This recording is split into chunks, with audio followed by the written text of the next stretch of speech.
Hello everyone. तो बच्चे आज का जो हमारा टॉपिक है ये +1 ह्यूमन फिजियोलॉजी का टॉपिक है विच इज़ यूरिन फॉर्मेशन। अगर यूरिन फॉर्मेशन की बात करें बच्चे तो हमारी बॉडी का नाइट्रोजिनस वेस्ट जो कि यूरिया है वो ब्लड में प्रेजेंट होता है। उसको ब्लड में से प्योरीफाई करके बॉडी से बाहर निकालना वो सारा किसका फंक्शन है? किडनीज का। किडनीज उसको कैसे बच्चे बाहर निकालती हैं बॉडी में से? In the form of urine. तो यूरिन फॉर्मेशन कैसे होता है वो हमने इस क्लास के अंदर पढ़ना है। अगर हम बात करें किडनीज की, किडनीज का स्ट्रक्चरल एंड फंक्शनल यूनिट क्या होता है? तो structural and functional unit of kidney की बात करें तो उसको बच्चे हम नेफ्रॉन बोलते हैं। ठीक है, नेफ्रॉन का स्ट्रक्चर जहां से स्टार्ट होता है ये एक बहुत इंपॉर्टेंट पॉइंट है। इस स्टार्टिंग पॉइंट को बच्चे क्या बोलते हैं? हम इसको बोला जाता है ग्लोमेरुलस। ग्लोमेरुलस इसके अंदर जो ये कैपिलरीज का पूरा टफ्ट होता है वो होएगा बच्चे। अदरवाइज इसको हम इस अकेले को क्या बोलते हैं? इस अकेले को बोला जाता है बोमन्स कैप्सूल। Bowman's capsule. ठीक है, अब सबसे पहला जो स्टेप है यूरिन फॉर्मेशन का वो यहीं से स्टार्ट होता है। उस फर्स्ट स्टेप को बच्चे हम क्या बोलते हैं? Ultra filtration. अब अल्ट्रा फिल्ट्रेशन में क्या होएगा बच्चे? ये आप देख रहे हो, ये हमारी आर्टरियोल्स हैं जो ब्लड को बोमन्स कैप्सूल में यहां लेके आती है।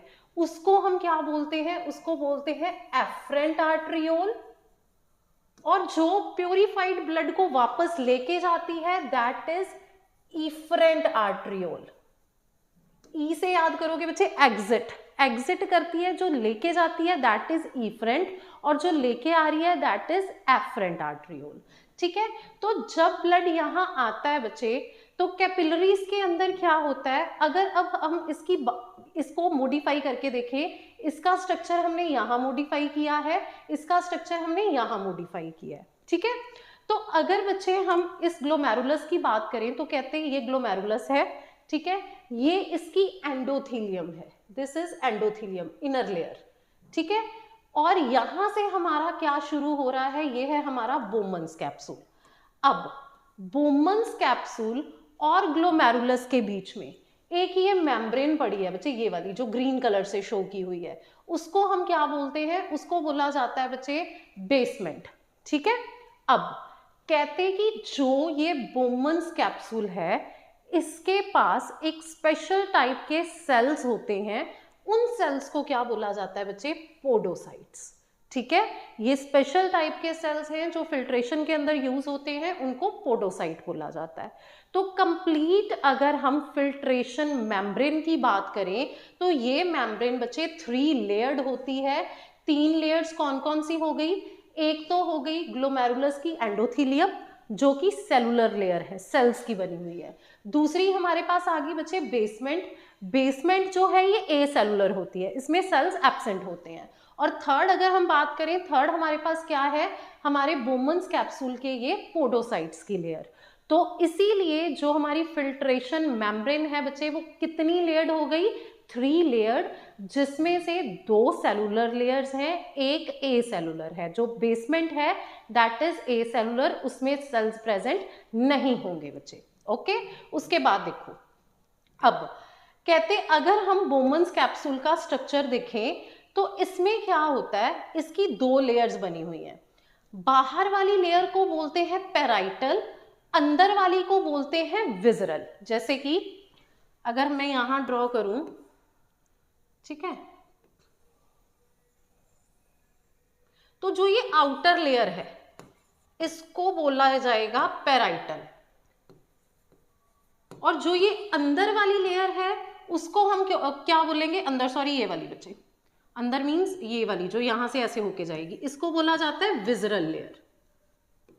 अब जो ये अंदर वाली लेयर है ना बच्चे विच इज विजरल, उसके ऊपर जो ये सेल्स हैं वो प्रेजेंट होते हैं। जो स्पेशल टाइप के हमने पोडोसाइट्स की बात की है वो इसके इनर मेम्ब्रेन पे, यहां विजरल वाली पे ये पोडोसाइट्स प्रेजेंट है।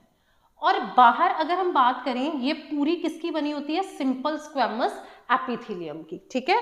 तो विजरल लेयर के अंदर जो ये स्क्वैमस सेल्स हैं वो किस में मॉडिफाइड हो जाते हैं, वो मॉडिफाई हो जाते हैं पोडोसाइट्स में।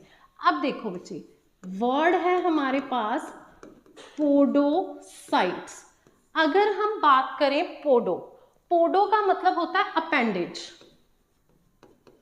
चिपके होना, साइट्स मीन्स सेल्स, ठीक है। तो विजरल लेयर के जो स्क्वैमस सेल्स हैं वो मॉडिफाई हो जाते हैं, उन मॉडिफाइड सेल्स को हम क्या बोलते हैं, पोडोसाइट्स बोलते हैं, जो किस में हेल्प करते हैं, अल्ट्रा फिल्ट्रेशन के अंदर। तो होप बच्चे इतना समझ आया है आपको, अभी तक तो सिंपल सा है बिल्कुल। उसके बाद देखो, अब एक और बात है, हमने बात की कि हमारे पास दो तरह की आर्टरियोल्स हैं, जो लेके आ रही है ब्लड दैट इज एफरेंट, जो वापस लेके जा रही है दैट इज इफरेंट, ठीक है। अब कहते अगर हम डायामीटर की बात करें तो एफरेंट आर्टरियोल का डायामीटर बड़ा होता है as comparative to efferent arteriole. क्यों, देखो, this is your afferent arteriole and this is efferent arteriole, ठीक है। अब देखो, आप बच्चे हाईवे पे आ रहे थे, पूरी फुल स्पीड से गाड़ी चला रहे थे, अब आगे आके क्या हुआ, सिंगल लेन आ गई, तो एकदम से क्या होएगा, उस रोड पे कार्स का प्रेशर बढ़ जाएगा और आपकी स्पीड क्या हो जाएगी, स्लो हो जाएगी, ठीक है। सेम वही चीज है, यहां से ब्लड आ रहा है पूरे फ्लो में, ठीक है। इफरेंट आर्टरियोल के पास आके क्या हो जाएगा, प्रेशर इंक्रीज हो जाएगा, क्योंकि एरिया कम है, एरिया कम होएगा तो प्रेशर क्या होएगा, ज्यादा हो जाएगा बच्चे, तो प्रेशर बढ़ गया और ब्लड का फ्लो भी थोड़ा स्लो हो जाएगा, ब्लड को टाइम मिल जाएगा फिल्ट्रेशन के लिए। इसीलिए बच्चे जो ये इसका अगर हम डायामीटर की बात करें वो कंपैरेटिवली एफरेंट के क्या होता है, कम होता है, ठीक है। दो फायदे हुए, एक तो प्रेशर इंक्रीज होएगा, दूसरी चीज क्या होएगी बच्चे, दूसरी चीज है कि उसको टाइम मिल जाएगा फिल्ट्रेशन के लिए, ठीक है। अब एक चीज, हमने बात की पोडोसाइट्स की, ठीक है। पोडोसाइट का स्ट्रक्चर हम इस तरीके से बनाते हैं कुछ, एक पोडोसाइट ये हो गया, एक ये हो गया, ऐसे काफी सारे सेल्स होते हैं। अब अगर इसकी बात करें, कहते इस पॉइंट को क्या बोलते हैं, पेडिकल, ठीक है। और जो इन दोनों के ये बीच का स्पेस है, इसको बच्चे क्या बोला जाता है, इसको बोलते हैं फिल्ट्रेशन स्लिट। अब ये फिल्ट्रेशन स्लिट कितनी बड़ी है या कितनी छोटी है, वो डिसाइड करेगी कि इसमें से जो पार्टिकल्स या जो कंटेंट जा रहा है वो किस साइज का पास होएगा, ठीक है। कौन डिसाइड करेगा, जो फिल्ट्रेशन स्लिट है पोडोसाइट्स की, वो डिसाइड करेगी बच्चे कि क्या साइज होएगा उस कंटेंट का। तो ये हो गई बात हमारे सारे पोडोसाइट्स की। उसके बाद कहते कि जितना हमारा हार्ट ब्लड पंप करता है उसका 1/5 ब्लड जो है वो किडनीज के पास पहुंचता है अल्ट्रा फिल्ट्रेशन के लिए, ठीक है। दैट मीन्स कहते मान लो 5040 ml पर मिनट आपके हार्ट ने ब्लड पंप किया, तो उसका 1/5 दैट मीन्स 1100 से 1200 ml जो है वो आपकी किडनीज के पास जाता है फॉर अल्ट्रा फिल्ट्रेशन। तो ये बच्चे उसकी वैल्यू हमें गिवन है। उसके बाद एक बहुत इंपॉर्टेंट टर्म है बच्चे विच इज GFR। अब GFR क्या चीज है, GFR is glomerular filtration rate. Glomerular filtration rate का मतलब क्या है, ग्लोमेरुलर सब हमें पता चल गया, उसका फिल्ट्रेशन का रेट दैट मीन्स 1 मिनट के अंदर कितना आपका फिल्ट्रेट फॉर्म हो रहा है, मतलब in per unit time, that is glomerular filtration rate, that is amount of filtrate formed per unit time. और इसकी वैल्यू कितनी होती है बच्चे, 125 ml पर मिनट या 180 लीटर्स पर डे, ठीक है। डे की बात करें, अगर डे के हिसाब से पूछेंगे GFR कितना है तो हम बोलेंगे 180 लीटर, अगर मिनट के हिसाब से पूछा जाए तो 125 ml, ठीक है। एक पर यूनिट टाइम के अंदर आपकी किडनीज जो हैं वो कितना फिल्ट्रेट प्रोड्यूस कर रही हैं, फॉर्म कर रही हैं, that is glomerular filtration rate. अब क्या हुआ, उस ग्लोमेरुलस ने ब्लड को अल्ट्रा फिल्ट्रेट कर दिया, ठीक है। जो चीज नीचे आई उसको हम क्या बोलते हैं, फिल्ट्रेट। और फिल्ट्रेट के अंदर कहते हैं क्या होता है, जो प्लाज्मा पार्ट है वो फिल्टर आउट होता है और उसमें कोई भी प्रोटीन नहीं होता। क्लियर है, फिल्ट्रेट में क्या होएगा, प्लाज्मा पार्ट फिल्टर आउट होएगा और उसमें कोई भी प्रोटीन नहीं प्रेजेंट होएगा। एंड बहुत इंपॉर्टेंट पॉइंट बचे कि अल्ट्रा फिल्ट्रेशन एक पैसिव प्रोसेस है। That means high to low concentration चीजें जा रही हैं, कोई एनर्जी इन्वॉल्व नहीं हो रही, तो it is a passive process. तो ये यूरिन फॉर्मेशन का पहला स्टेप है विच इज अल्ट्रा फिल्ट्रेशन, जो आपके नेफ्रॉन के बोमन्स कैप्सूल और ग्लोमेरुलस के बीच में होता है। क्लियर है बच्चे, तो अब अल्ट्रा फिल्ट्रेशन हो गई। सेकेंड जो पॉइंट है, अब अगर हम सेकेंड बात करें, नेक्स्ट स्टेप हमारे पास आ जाता है ट्यूबुलर रीएब्जॉर्प्शन। अब ट्यूबुलर रीएब्जॉर्प्शन क्या है बच्चे, आपके बोमन्स कैप्सूल ने अल्ट्रा फिल्ट्रेशन कर ली, ठीक है। कहते कि बोमन कैप्सूल में रीएब्जॉर्प्शन कोई नहीं होती। अब रीएब्जॉर्प्शन क्या चीज है बच्चे, रीएब्जॉर्प्शन का मतलब है कि जो फिल्ट्रेट आया है फिल्टर आउट होके, उसमें अभी भी कुछ ऐसी चीजें प्रेजेंट हैं जो आपकी बॉडी को रिक्वायर्ड हैं। दैट मीन्स उनको बॉडी में वापस लेके जाना है। तो वो उस फिल्ट्रेट में से जब हम वापस लेते हैं उस चीज को रीएब्जॉर्प्शन बोला जाता है। किसकी रीएब्जॉर्प्शन होएगी वो हमने यहां देखना है। और ये प्रोसेस कहां होता है, टिब्यूल्स में, इसीलिए ट्यूब्यूलर रीएब्जॉर्प्शन बोलते हैं। अब टिब्यूल्स कहां होती हैं, देखो बच्चे, बोमन्स कैप्सूल के नीचे अगर हम नेफ्रॉन का स्ट्रक्चर देखें तो इसके नीचे ना ऐसे टिब्यूल्स शुरू हो जाती हैं। पहले हम यहां होती है हमारी प्रॉक्सिमल कॉन्व्यूलेटेड टिब्यूल, फिर हमारी लूप ऑफ हेनले आ जाती है बच्चे, फिर ऊपर होती है डिस्टल कॉन्व्यूलेटेड टिब्यूल, और लास्ट में हमारे पास कुछ इस शेप की आ जाती है कलेक्टिंग डक्ट। तो इस चीज के अंदर, पूरी के अंदर जो रीएब्जॉर्प्शन हो रही है उसको हम क्या बोलते हैं बच्चे, उसको हम बोलते हैं ट्यूबुलर रीएब्जॉर्प्शन। तो बोमन्स कैप्सूल में कोई रीएब्जॉर्प्शन नहीं होती। मैक्सिमम रीएब्जॉर्प्शन आपकी कहां होएगी, पीसीटी के अंदर। पीसीटी की फुल फॉर्म क्या है बच्चे, प्रॉक्सिमल कॉन्व्यूलेटेड टिब्यूल। इस टिब्यूल का जो हिस्सा बोमन्स कैप्सूल के पास होएगा, पी से पास, पी से प्रॉक्सिमल, उसको प्रॉक्सिमल कॉन्व्यूलेटेड टिब्यूल बोला जाएगा बच्चे। इस हिस्से के अंदर मैक्सिमम रीएब्जॉर्प्शन जो है वो होती है। अब क्या कुछ यहाँ रीएब्जॉर्ब हो रहा है और किस मैकेनिज्म से हो रहा है हमने वो देखना है। तो अगर देखें बच्चे, तो देखो सबसे पहले तो इसमें एपिथेलियम कौन सा होता है, ब्रश बॉर्डर होता है, क्योंकि क्यूबॉइडल सेल्स क्या करते हैं, मैक्सिमम सरफेस एरिया देते हैं रीएब्जॉर्प्शन के लिए, ठीक है। अब यहाँ पे बच्चे ग्लूकोज रीएब्जॉर्ब हो रहा है, अमीनो एसिड्स हो रहे हैं, सोडियम हो रहा है, पोटाशियम हो रहा है, इसके अलावा बाइकार्बोनेट आयंस हो गए, क्लोराइड हो गया, बहुत कम अमाउंट में यूरिया और वाटर रीएब्जॉर्ब होता है। ये सब कुछ कहाँ रीएब्जॉर्ब हो रहा है, आपकी प्रॉक्सिमल कॉन्व्यूलेटेड टिब्यूल के अंदर, पीसीटी के अंदर, ठीक है। अब जो तो glucose, amino acid, sodium and potassium है, ये चारों एक्टिवली रीएब्जॉर्ब होते हैं। अगर हम बात करें क्लोराइड, यूरिया और वाटर की, ये सारे पैसिवली रीएब्जॉर्ब होते हैं बच्चे, ठीक है। ये याद कर लेना है कौन सा एक्टिव हो रहा है, कौन सा पैसिव हो रहा है। तो यहां अगर हम ओवरऑल बात करें तो मैक्सिमम रीएब्जॉर्प्शन मैंने कहा कहां होएगी, पीसीटी के अंदर। यहां बच्चे 70 to 80% वाटर और इलेक्ट्रोलाइट्स जो हैं वो रीएब्जॉर्ब्ड हो जाते हैं, इसीलिए कहते हैं कि इस हिस्से के अंदर मैक्सिमम रीएब्जॉर्प्शन होती है।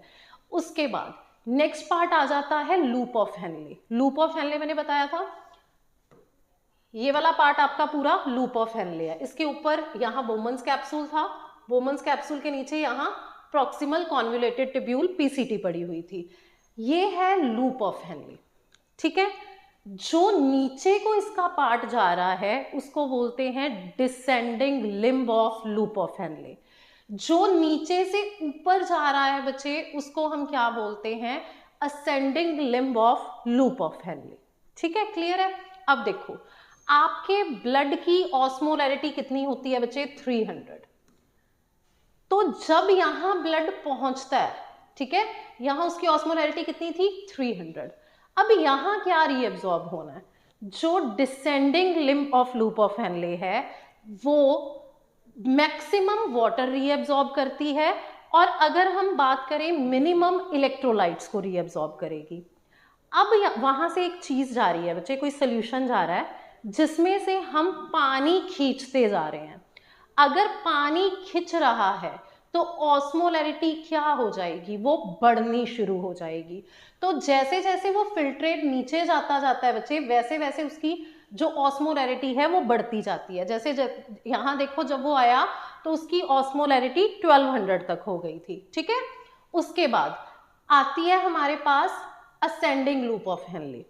असेंडिंग लूप ऑफ हेनले में इलेक्ट्रोलाइट्स रीअब्सॉर्ब होते हैं, ठीक है। तो अब क्या हुआ, इस कंसंट्रेटेड सॉल्यूशन में से जो इलेक्ट्रोलाइट्स थे, जो सॉल्ट था, वो पैसिवली रीअब्सॉर्ब होना शुरू हो गया। तो अल्टीमेटली क्या होएगा, जो ऑस्मोलैरिटी थी ब्लड की वो फिर से कम होनी शुरू हो जाएगी बच्चे, और जो वापस जाएगा वो कितनी उसकी ऑस्मोलैरिटी होती है 300। वो किसके कारण होती है, बढ़ती क्यों है, क्योंकि जो डिसेंडिंग लिम्ब थी that is permeable to water, उसने वाटर को रीअब्सॉर्ब किया बच्चे, जिसके कारण कॉन्सेंट्रेशन ज्यादा हो गई।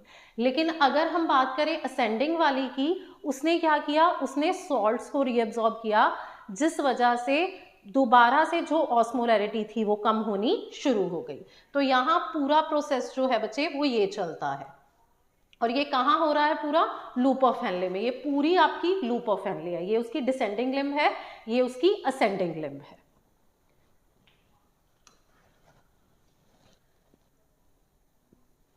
उसके बाद नेक्स्ट हमारे पास आ जाती है डीसीटी। अब क्या हुआ, बोमन्स कैप्सूल में हमने देख लिया क्या हो रहा है। जस्ट अ मिनट, एक रफ हैंडेड सा स्ट्रक्चर बना लेते हैं बच्चे ताकि आपको पिक्चर क्लियर हो जाए। हमने क्या देखा, बोमन्स कैप्सूल, इसमें कोई रीअब्सॉर्प्शन नहीं हुई। फिर आ गई पीसीटी, पीसीटी में मैक्सिमम रीअब्सॉर्प्शन हुई। फिर आ गई लूप ऑफ हेनले, इसके अंदर भी हमने देख ली कि क्या कुछ रीअब्सॉर्ब हो रहा है। उसके बाद यहां हमारे पास आ जाती है डीसीटी, ठीक है। तो डीसीटी के अंदर स्पेशल टाइप की रीअब्सॉर्प्शन होती है जिसको कंडीशनल रीअब्सॉर्प्शन कहते हैं। कंडीशनल मतलब कि कोई कंडीशन लगी हुई है यहाँ पे, अगर वो कंडीशन अप्लाइड है सिर्फ तो ही रीअब्सॉर्प्शन होएगी, अदरवाइज नहीं होएगी। अब वो कंडीशन क्या है यहाँ पे, अगर आपकी बॉडी में पानी कम है, ठीक है, मान लो किसी दिन आपने पानी कम पिया, अब उस दिन आपकी बॉडी क्या करेगी, आपके यूरिन को ज्यादा कंसंट्रेट करेगी ताकि मैक्सिमम वाटर जो है वो आपकी बॉडी में रीअब्सॉर्ब हो सके, ठीक है। तो अगर बॉडी में पानी कम है उस कंडीशन के अंदर डीसीटी में रीअब्सॉर्प्शन होती है, ठीक है।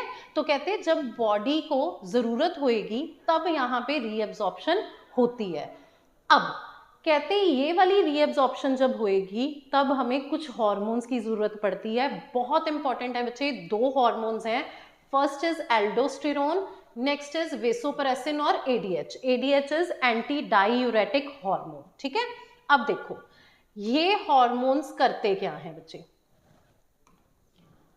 एल्डोस्टेरोन ने क्या करना है, एल्डोस्टेरोन कहां से प्रोड्यूस होता है, एड्रीनल कॉर्टेक्स से, इसको मिनरल कॉर्टिकॉइड भी बोलते हैं।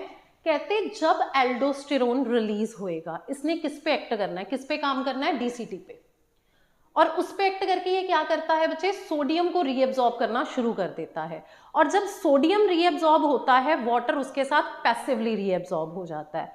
तो अल्टीमेट गोल हमारा क्या था, बॉडी में पानी को वापस लेके आना, तो यहां से पानी रीअब्सॉर्ब हो जाएगा। दूसरी तरफ अगर वेसोप्रेसिन की बात करें तो ये बच्चे डीसीटी और कलेक्टिंग डक्ट दोनों पे काम करता है। अब कलेक्टिंग डक्ट कहाँ थी, ये डीसीटी यहाँ खत्म हुई, उसके बाद एंड पे ऐसे होती है हमारी कलेक्टिंग डक्ट। तो ये कलेक्टिंग डक्ट और डीसीटी दोनों पे काम करेगा। इसने क्या करना है बच्चे, इसने भी पानी को रीअब्सॉर्ब करवाना है और ये प्रिवेंट करता है, बहुत इंपॉर्टेंट टर्म है, डाईयूरेसिस को। अब डाईयूरेसिस क्या है बच्चे, डाईयूरेसिस का मतलब होता है वाटर के एक्सेसिव लॉस को यूरिन के थ्रू प्रिवेंट करना, दैट इज डायूरेसिस। ठीक है, तो डायूरेसिस से प्रिवेंट करता है ताकि ज़्यादा पानी जो है वो यूरिन के थ्रू आपकी बॉडी से बाहर ना जा पाए। तो अगर पानी की कमी है तो ये कंडीशनल रीअब्जॉर्प्शन होएगी, तभी ये दो हार्मोन्स अपना काम करेंगे बच्चे। तो लास्ट हमारे पास आ जाती है कलेक्टिंग डक्ट। अगर कलेक्टिंग डक्ट की बात करें तो कहते हैं सिंपल क्यूबॉइडल एपिथेलियम की बनी होती है और इसके अंदर किसकी रीअब्जॉर्प्शन होती है, वाटर और बहुत कम अमाउंट के अंदर यूरिया। कलेक्टिंग डक्ट भी बच्चे सेम है, ये भी कंडीशनल रीअब्जॉर्प्शन होएगी।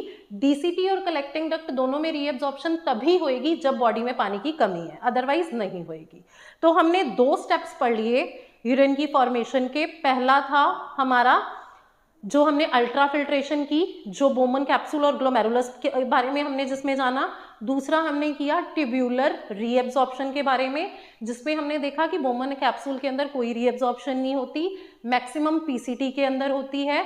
लूप ऑफ हेनले की बात करें तो उसके डिसेंडिंग लिम्ब में वाटर की रीअब्जॉर्प्शन होती है, और अगर असेंडिंग की बात करें वहां पे सॉल्ट्स रीअब्जॉर्ब होते हैं। और अगर डीसीटी और कलेक्टिंग डक्ट की बात करें, यहाँ पे कंडीशनल रीअब्जॉर्प्शन होती है, हॉर्मोन्स के थ्रू होती है। कंडीशन क्या होती है, जब पानी कम है आपकी बॉडी के अंदर। ठीक है, तो ये हो गए दो स्टेप्स।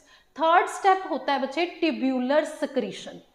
ट्यूब्यूलर सिक्रीशन क्या है, एक एक्टिव प्रोसेस है, इसमें ट्यूब्यूल्स सिक्रीट करती हैं। अब क्या सिक्रीट करती हैं, पीसीटी के अंदर क्या सिक्रीट होएगा बच्चे, पीसीटी के अंदर H positive ions, ammonia, potassium. ठीक है, लिखा यही हुआ है एनसीईआरटी में, लेकिन डायग्राम के अंदर ये दोनों दिए हुए हैं, अदरवाइज अकेला उन्होंने पोटाशियम लिखा हुआ है। सेम ही डीसीटी की बात करें तो उसके अंदर भी H positive, ammonia and K positive. ठीक है, अब देखो आपने करने तीनों ही हैं याद, क्योंकि बच्चे डायग्राम में अगर गिवन है तो डायग्राम भी एनसीईआरटी में है, हम उसको मिस नहीं कर सकते। क्लियर है, और कलेक्टिंग डक्ट के अंदर H पॉजिटिव और पोटाशियम आयंस। तो ये सारा मैकेनिज्म चलता है बच्चे, जहां से ऑस्मोलैरिटी शुरू हुई थी वहीं जाके खत्म होती है, यही हमने सारा किया है।